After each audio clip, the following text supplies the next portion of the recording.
Hi மச்சி. இந்த வீடியோல நம்ம என்ன பார்க்க போறோம்னா, நீங்க ஒரு பொண்ணுகிட்ட போய் ப்ரப்போஸ் பண்றீங்க.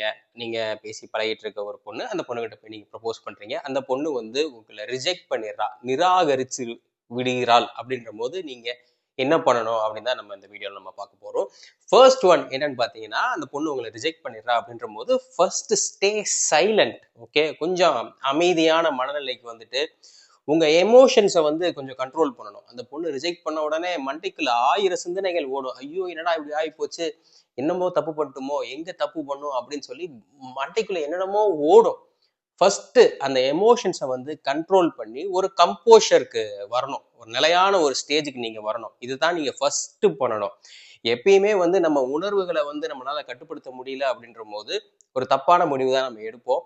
இது வந்து எந்த துறையில் இருந்தாலும் சரி, நம்மளோட உணர்வுகள் நம்ம எமோஷன்ஸை வந்து கண்ட்ரோல்ல வச்சிருக்கணும். If you are a matured person இதை கண்டிப்பா பண்ணியே ஆகணும், பண்ணுவீங்க. ரெண்டாவது என்னன்னு பாத்தீங்கன்னா, உண்மையிலேயே அந்த பொண்ணுக்கு பிடிக்கலையா, இல்ல அந்த பொண்ணு எதுவும் டெஸ்ட் கிஸ்ட் நம்மள பண்ணி பாக்குறாளா அப்படின்றத வந்து நம்ம ஆராய தொடங்கணும். ஏன்னா சில பேர் வந்து ஆரம்பத்துல வந்து இல்ல எனக்கு இன்ட்ரெஸ்ட் இல்லை அப்படின்னு சொல்லிட்டு பேசி பழகுவாங்க. அதுக்கடுத்து பிற்காலத்தில் அது ஒரு காதலாக மாறும். அது மாதிரி ஒருவேளை டெஸ்டிங் உங்களுக்கு நடக்குதா, அந்த டெஸ்டிங் ஃபேஸ்ல நீங்க இருக்கீங்களா அப்படின்றத நீங்க தெரிஞ்சுக்கணும். அது அந்த பொண்ணுகிட்ட கேட்டீங்க அப்படின்னா அந்த பொண்ணு டைரக்டா வாயை திறந்து சொல்லாது. நான் உன்னை டெஸ்ட் பண்ணிட்டு இருக்கேன் அப்படின்னு சொல்லாது. அவங்க தெரிஞ்சும் இதை பண்ண மாட்டாங்க. சப்கான்சியஸா இது வந்து நடக்கும். ஸோ இது வந்து ஒரு டெஸ்டா அப்படின்றத நீங்க தெரிஞ்சுக்கணும். அது எப்படி தெரிஞ்சுக்கணும்ன்றத நீங்க தான் வந்து டிசைட் பண்ணிக்கணும் த்ரூ யுவர் ஃப்ரெண்ட்ஸ். அது நீங்க வந்து தெரிஞ்சுக்கோங்க. மூணாவது என்னன்னு பாத்தீங்கன்னா, அந்த பொண்ணோட ஒப்பீனியனை வந்து நீங்க ரெஸ்பெக்ட் பண்ணுங்க. ஏன்னா ஒருத்தவங்களுக்கு ஒரு விருப்பு வெறுப்புகள், அந்த பொண்ணுக்கு உங்களை பிடிக்கல, அதுக்கு காரணம் இருக்கலாம், இல்லாமலும் போகலாம். ஒருத்தவங்களோட ஒப்பீனியனை வந்து நம்ம ஃபர்ஸ்ட் வந்து ரெஸ்பெக்ட் பண்ணணும். ரெஸ்பெக்ட் பண்ண பிறகு என்ன பண்ணணும் அப்படின்னா, அந்த பொண்ணை போட்டு டார்ச்சர் பண்ணக்கூடாது. ஒரேடியா மெசேஜ் அனுப்பி பின்னாடியே ஸ்டார்ட் பண்ணி என்ன லவ் பண்ணு, வாட் இஸ் ராங், என்ன ஏன் நிராகரிச்ச அப்படின்னு சொல்லி டார்ச்சர் பண்ணாம மரியாதை கொடுத்து அமைதியா கொஞ்சம் இருக்கணும்.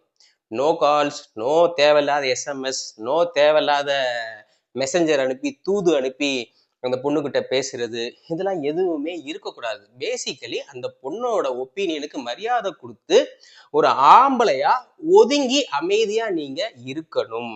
அதை விட்டுட்டு ரொம்ப வீரியமா இறங்கி அந்த சினிமா படங்கள் மாதிரி பின்னாடியே துரத்தி அந்த பிள்ளைய டார்ச்சர் பண்ணீங்க அப்படின்னா அந்த இதுக்கு ஒரு மரியாதையே இல்லாம போயிடும். அப்புறம் என்னதான் நீங்க மதிச்சீங்க அப்படின்ற மாதிரி ஆயிரும். அதுக்கடுத்து என்னன்னா, அந்த பொண்ணுகிட்ட நீங்க காரணத்தை கேட்கலாம். சரி ரைட் ஓகே, உன்னோட ஒப்பீனியனை நான் ரெஸ்பெக்ட் பண்றேன், நான் அதுக்கு மீறி நான் எதுவும் பண்ண மாட்டேன், பட் ஏன் என்னைய ரிஜெக்ட் பண்ணீங்க அப்படின்னு சொல்லி நீங்க கண்டிப்பாக தெரிஞ்சுக்கணும். ஏன்னா ரிஜெக்ஷனுக்கான காரணம் வந்து தெரிஞ்சாதானே ஃபர்தரா ஏதோச்சும் இன்னொரு பொண்ணை சந்திக்கும் போது அதை சரி பண்ணிக்க முடியும். மேபி அது உங்க லுக்ஸ்னால அப்படின்னா நீங்க கவலைப்பட தேவையில்லை.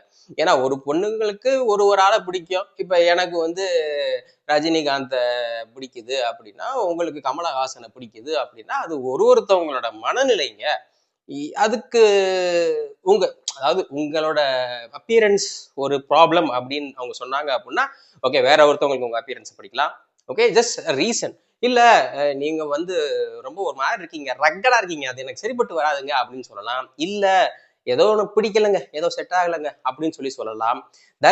தேர் வில் பி சம் ரீசன், ஒரு காரணம் இருக்கும். அந்த காரணத்தை நீங்க அன்பா அப்படியே கேட்டு தெரிஞ்சுக்கிட்டு நீங்க ஒதுங்கிடணும். மச்சி லைஃப்ல வந்து நம்ம நினைக்கிறது எல்லாமே நம்மளுக்கு கிடைச்சிடாது. ஒரு பரீட்சைக்கு போறோம், அந்த பரீட்சையில வந்து ஒரு தோல்வி அடைஞ்சிடறோம் அப்படின்னா, அந்த பரீட்சை முடிஞ்ச பிறகு எந்த இடத்துல தப்பு பண்ணியிருக்கும், 2 மார்க்கா, 5 மார்க்கா, 10 மார்க்கா அப்படின்னு சொல்லி பார்த்து அதை ரெடி பண்ணிட்டு அடுத்த தடவை அந்த பரீட்சையை போய் அட்டன் பண்ணி பாஸ் ஆகிறதுக்கு வழியை பார்க்கணும். இது வந்து சும்மா ஒரு எடுத்துக்காட்டுக்காக சொல்றேன். ஸோ வந்து ஒரு பொண்ணு உங்களை ரிஜெக்ட் பண்ணிட்டா அப்படின்னா ஃபர்ஸ்ட் சைலண்டா இருங்க. இந்த எமோஷன்ஸ் எல்லாம் வந்து ஒரு கண்ட்ரோல்குள்ள வைங்க. சும்மா கண்டமானக்கு அளவாத விடாதீங்க. உடனே போய் ஒயின் ஷாப்ல போய் நின்றாதீங்க. தப்பான பழக்கங்களுக்கு எதுவும் போயிடாதீங்க. ஜஸ்ட் இதெல்லாம் ஒரு பார்ட் ஆஃப் லைஃப் மச்சி. இந்த டைம் அப்படின்னு ஒண்ணு இருக்குல்ல, இந்த காலம் அப்படின்றது எல்லாத்தையுமே சரி பண்ணிடும். ஸோ ஒரு பொண்ணு உங்களை ரிஜெக்ட் பண்றா அப்படின்னா இந்த விஷயங்களை நீங்க தயவு செய்து பண்ணுங்க. இதை தான் பண்ணணும் ஒரு ஆம்பளையா நம்ம எல்லாம். இந்த வீடியோ உங்களுக்கு பிடிச்சிருந்துச்சா அப்படின்னா லைக் பண்ணுங்க, ஷேர் பண்ணுங்க, கண்டிப்பா நம்ம சேனலுக்கு சப்ஸ்கிரைப் பண்ணுங்க.